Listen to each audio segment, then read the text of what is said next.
The geographic disposition of the portfolio is a function of the investment process. As Greg mentioned, an important part of our process is the macro and strategic country risk assessment. As a starting point, we look at country rankings, which we determine which countries are investable, green countries, which are uninvestable, red countries, and which ones we see require some caution, which are our amber countries. We then look at our economic and macro outlook for each country, and that sort of highlights macro trends, both at a global level and an individual country level.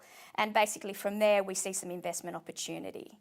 We also look at sort of emerging trends on a global basis for guidance, and a big one for us at the moment is the emergence of the middle class in developing economy, which is basically driving in-country domestic demand as well as a global need for infrastructure.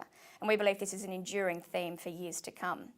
Finally, we see there's two distinct subsectors within the infrastructure asset class. We have user pay assets, which are really highly correlated to macro trends, and we have utilities, which are more immune to macro trends, and that's largely because there's no volume link. Now, certain countries or regions will have a greater degree of user pay assets or utilities listed in their market. As such, just our macro view on whether we want to be overweight the macro cycle, which is the user pay assets, or more defensive in the utilities, can dictate our geographic allocation. As an example, in the United States, they have a lot of listed utilities, but very few listed user pay assets. As such, in down macro environments, we're going to be overweight the US just by the fact that we're overweight utilities. But by contrast, in very buoyant macro environments, we're going to be underweight the US just by the fact that they don't have a lot of US user pay assets listed in the US.